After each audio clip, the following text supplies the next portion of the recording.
Hi everyone, today I'm here talking to Adam from RKD and we're going to talk about data centers and the challenges that we see with regards to architects and what they have to deal with and how us as a supplier, Apreco, can support them in solving some of those challenges that particularly relate to airflow and air pressure stabilisation. Could you please introduce yourself to the audience and tell us a little more about RKD? Good morning, all. I am a senior design manager with RKD Architects. RKD are a leading architectural and a lead practice based in Dublin. We have about 80 staff in our data center and technology sector, which is overseen by Roland Smith, who's the executive director of that sector. Then below him, we've Kevin Maguire and Jim Sullivan, who are the sector leads, both directors as well in RKD. We have been working in data centers for probably over 20 years now. As I said, we're probably market leaders in Ireland, across Europe. We've recently, in the last couple of years, expanded to have offices in Malaga, in Krakow, Milan, Ghent. We have offices in Ghent, Belfast, London, among other small offices as well across Europe, which are probably more project specific. But look, we've worked for everyone and anyone really at this point. Hyperscalers, small scale, co-location. We've pretty much done it all, from new design to applying agnostic designs and localizations for developments across Europe. We are comfortable working in both scenarios, either working with an AE lead or as the AE lead.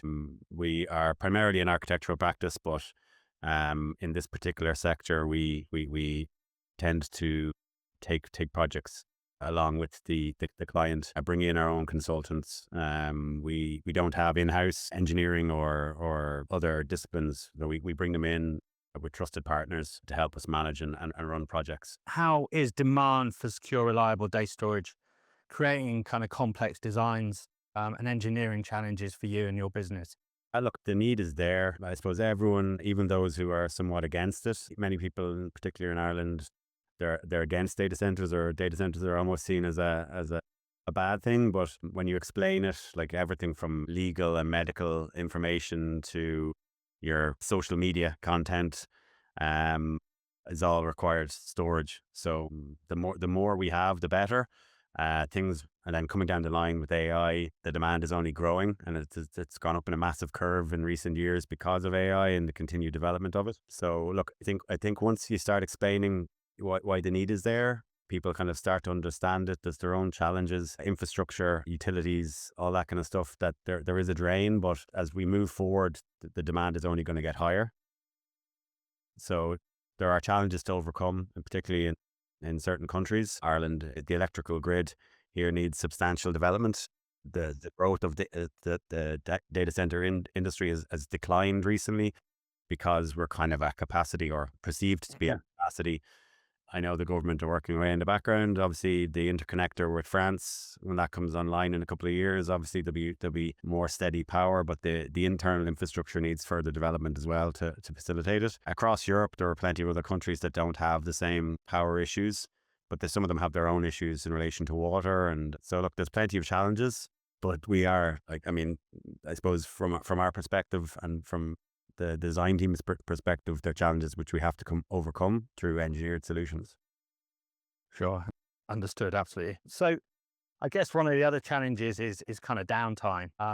And it'd be good to talk a bit about why this is kind of unacceptable, and how as an architect, you try and work your way through that challenge and ensure, I guess, working with people like ourselves to ensure that those downtime incidents are avoided. And in terms of relevance to our business in airflow and pressure control, and how we work together to make sure those things don't happen, essentially, Adam. Yeah, I suppose, look, we've had some recent projects together, and obviously you've been very helpful. Your team has been very helpful in providing some solutions. So we are, obviously, there are probably two main risks that are associated with data centers, either power cuts, and the other one is overheating. There's a vast amount of computing goes on in certainly in some of the bigger data centers, and the heat that generates obviously needs to be dissipated. And when it's not, that's when we have issues. We've all, even at a smaller scale, we've all experienced our laptops or our home computers overheating and the problems that that causes. So when you consider that at such a massive scale, the problems are there. Obviously, traditionally, air cooling has been the chosen method of dealing with this. And I suppose just recent experience for yourselves in dealing with when things start to overheat and we have to bring our air cooling systems to their max capacity. There's obviously issues that are raised with that in relation to pressure, internal pressure. We're dealing with airtight buildings, and obviously the vents that you provided us with obviously help to resolve those issues in those scenarios.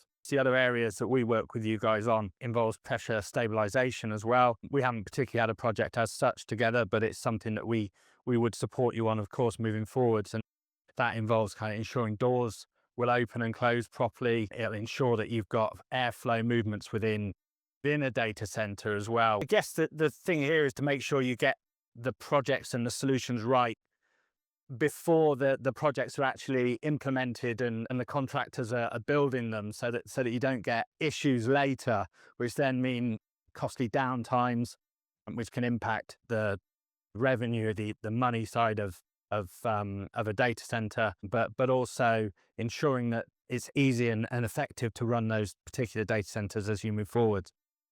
Yeah, look, we're talking about vast amount of money here, both in the construction of these buildings and then obviously from the revenue that they generate for the clients and providers. No one wants to hand over a building and then in 6 months' time to be called back because there's been issues. So I think integrating with yourselves and bringing you in at early stages to help ensure that those issues don't arise is incredibly important. And as I said, you've been very helpful on one particular campus we've been working together on. So those solutions are very important. You're the expert in these items. I can understand the requirement, but I mean, you bring that expertise to the table. So, it's very important. And like early integration is, as I said, no one wants to be dealing with this post handover. So, or even not even even during construction, during commissioning, etc. No one wants to be dealing with issues at that point. So obviously it's very important to get these things resolved as early as possible. Yeah, and I think that from our side is why we work so hard to ensure that we've got a good quality, experienced technical team who can support people like yourselves to get those solutions in place at the earliest possible stage, to avoid that downtime later or those issues. The last thing you want is for a system that doesn't perform or isn't precise enough or hasn't been spec correctly to have to be, you get downtime, but then you also have to remove that system and put the right system in place. And that's a massive challenge later. And obviously I suspect probably has some, financial impact as well. So that's where we try and ensure that you guys get all the information, all the support you need at the earliest possible point. Yeah, no, that absolutely agree with that 100%. It's definitely a challenge, but definitely something that can be worked through as long as it's actioned early enough. So moving on to kind of designing for performance, safety and compliance, what are the kind of non-negotiable areas when it comes to precise airflow management and stabilization? What are the critical areas, Adam, I guess, that you need to make sure perform in the right way? I suppose as you've touched on, it's not just the cooling. Obviously, cooling is a massive part of a data center, but we have operatives working in these buildings as well. So they have to be, one, they have to provide adequate air, but also levels of comfort. Obviously, you talk to a client, they're probably the two main items. One, protecting the racks, make sure they're working as efficiently as possible. And secondly, then they've got, or not, I won't say they're not in order, but we've got their staff working there as well. And we need to provide, comfortable accommodation for those people who are working, both in the office areas and the kind of more technical areas within the buildings. Have you, over the past, obviously we work with each other on a couple of projects, but in the past, have you seen common mistakes that have kind of happened? And obviously we've helped to try and avoid some of those. What would those common mistakes be, and kind of how would you go about avoiding them? I suppose you touched on it earlier as well, as like the sustainability element of these buildings. They have to be compliant with local energy codes, and obviously getting the proper pressurization within the buildings. I mean, from fire, etc., with fire doors, the weight of some of the doors, because they have to be quite large to facilitate move in, move out of equipment and access. So the doors themselves, you'll often find that they won't close properly. They won't, for fire doors, it's obviously critical. But then when you've got the pressure, the internal, then the air tightness within the building, a lot of the times the doors won't operate as they should, they won't be Part M compliant because they'll be too onerous to open. So getting those things is as critical as maintaining and keeping the racks and data hall cool. So there are things that you'll often find when we're coming to the end of a building and we're doing our snags, that you'll get multiple doors and stuff like that that aren't closing, Mm. or aren't they'll close over but they're not latching, and they're some of the critical things. There are other things, such as that when we're dealing with air cooled systems and the pressurization, you get hacks that, the polycarbonate on hacks can be blown out when we have to get when there is overheating occurring, and we have to get the data halls down to an adequate temperature as quickly as possible.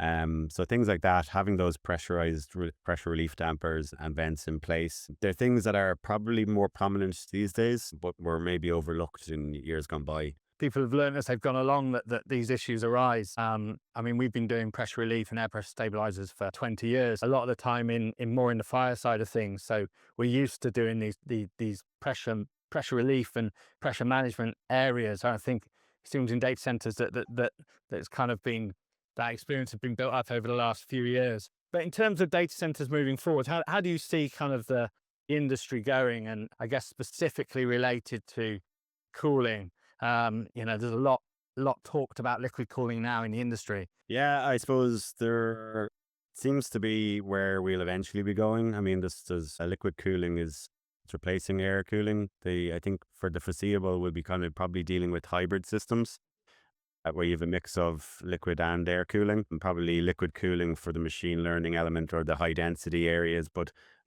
my experience, there'll be a lot of hybrid systems in place over the next 5 to 10 years, rather than jumping straight to liquid. You've got, so moving from standard liquid cooling then on to like direct to chip liquid cooling. We're getting into kind of the high dense and high the machine learning chips in particular the development of those over the last year even has been drastic. From that, immersion cooling as well are the things that are being talked about for future. But I think for the near future, we're definitely still looking at air cooling for a lot of systems and hybrid systems where, there might be a couple of data halls which will be machine learning and require the additional cooling provided by liquid, but then you'll have the standard racks, which I would assume will remain kind of air cooling systems for the time being. Yeah, I guess it depends on the type of storage or data requirements that those particular halls or projects require, right? Yeah, I mean, look, liquid cooling will have their own challenges similar to the electrical issues and infrastructural issues that some countries have. Some countries have water issues, and getting those connection agreements in place for liquid cooling can be challenging as well. Certainly in relation to a client's pipeline, when they need the buildings and when they need the data storage, the water agreements can be equally as difficult as the electrical agreements to get in certain places. See, for the general consumer, when they hear about the volumes of both liquid or water and power required for these buildings, alarm bells go off. So I think there's going to be future development, but that's kind of what we're looking at, I believe, anyway, for the next 5 or 10 years. Really, hybrid systems will be the most prominent, I would imagine. I suppose there's something there I meant to mention about the air cooling systems as well, and bringing them on with using AI to optimize them. I suppose that is another element where I think, I don't mean to say that air cooling systems will, they're not phasing out yet, but using AI and algorithms and monitoring to actually optimize the system with the building management system, where you're no longer just getting continuous air cooling. It's bringing it, rising it, lowering it as required, which is something we've started looking at. I haven't actually developed a building with it yet, but I suppose it complicates the building management system quite heavily, but it is something that I think as a economical solution, rather than going direct to water to liquid cooling, it is something that's there, and it allows for the continued use of existing air cooling systems, optimizing them, and I suppose making them more sustainable. I think that's probably where our pressure stabilizers start to kind of come into their own. where you're allowing that air pressure or that airflow between rooms and between areas where you need the airflow to go through, avoiding things like hot spots and ensuring consistent pressure, having been used in the hospital environment to manage contamination. It's all about managing that airflow when it's required. So I think that's probably part of our range where that becomes more critical in terms of the data center world. Absolutely, yeah. No, look, I mean, at the minute, as I said, every client is solely focused on, obviously the occupants of the building, but also then the racks, and there's an awful lot of air cooled systems already in place, and ways and means of, some of them might have been designed. The more recent ones might have been designed to make allowances for switching to liquid cool. Some of them won't be, and these are vast buildings, so they're not just going to knock down.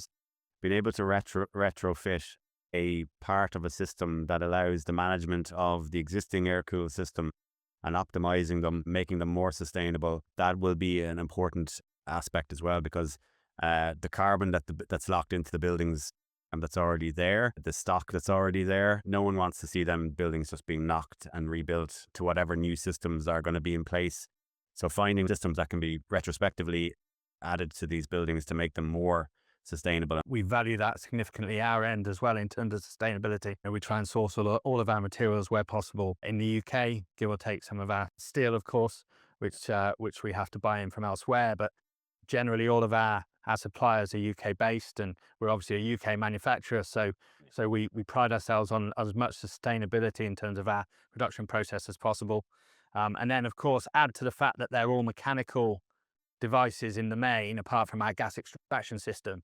So they use absolutely no energy once they're installed, because they all work on essentially weights and balances to a certain extent. A bit more complex than that. It was a great learning curve for me, to be honest, because when some of our initial early conversations on that particular project, because just to learn how I mean, it's basically a simple system, but there's a lot of complex elements that make it work, and they have to work. But the good thing is there's less equipment involved to fail, if that makes sense. There's less things that need maintenance or replacement, but obviously there's a lot of kind of complex engineering that ensures that they continue to operate well into the future.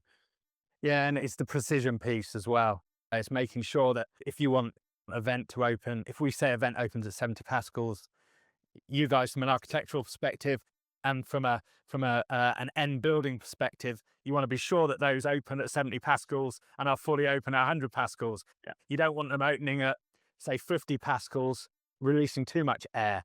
Yeah. And that's particularly poignant with the fire suppression side of things, where the gaseous fire suppression vents, if you let too much pressure out too early, then the gas that's used in those rooms to put the fire out won't remain in the room long enough to put the fire out. So you have to be sure, and that's what we pride ourselves on, is making sure that our vents do exactly what they say they're going to do when they say they're going to do it, and that's really critical. And we found that we've seen that in other projects where other people might have been specified, and they say they're going to do certain things and then it hasn't. And then, of course, you end up with this situation we talked about earlier, which is all this kind of downtime because they have to replace those vents, to have issues with infrastructure being damaged, furniture being damaged, all of these things that can impact the running of the business. So again, sometimes you want to be sure that it does what it says it's going to do in terms of vents. And like it is, I suppose it's a high quality product. So I suppose the benefit is it's kind of, you have experience with some of the other data center equipment suppliers because of those relatively simple nature of the product, and because of the sizes you've chosen, etc. They're all very integratable with other commonly with center suppliers. We're always kind of learning, and because we're a relatively small business. We can do big projects, but we're a relatively small business, not a big corporation. It does give us flexibility to be able to work closely with people like yourself, but also with contractors and with other kind of design houses, to be able to really find the right solution that meets the demands for a big data center project. And it's something that we pride ourselves on. And every kind of meeting we have is a bit of a learning meeting. We go, all right, so there's a challenge with that then. How can we help how can we help this particular individual solve that particular challenge? And it's something we pride ourselves on. And that's why, again, we have a team of engineers and a team of technical guys who support and problem solve to make sure that those problems are solved in the best possible way. So, yeah. I suppose in addition, like getting the BIM models off you guys as well is a big help, especially because they're good. You know that they're well detailed and well provided. There's not an abundance of information in there that's not necessary for the project. Where you find like a lot of them, they'll come in and the file sizes are huge. So getting that from your technical team, getting advice from the technical team as well, has been very helpful. Yeah. What do you think are kind of the most overlooked engineering design elements that people don't really think about when they're designing a data center? Fire is probably the one that jumps out at me initially, because obviously we're all used to standard building design and standard whatever, but these are massive buildings full of plant, full of electrical equipment. There's a high risk, not only for the occupants, but also for the equipment itself. It's, there's a vast amount of money that goes into these buildings. So using fire, certainly from, fire design and over engineering probably is, from a equipment and obviously life safety perspective. I think fire, everyone now kind of knows that it needs to be actioned. You need to have your fire consultant on early days, get those things resolved as early as possible, because again, even though there's not a huge occupancy of the buildings, they're huge. So even just trying to find your way out, having the safe passages to get out of the buildings, while you're working around, quite volatile electrical and, generation and plants and etc. There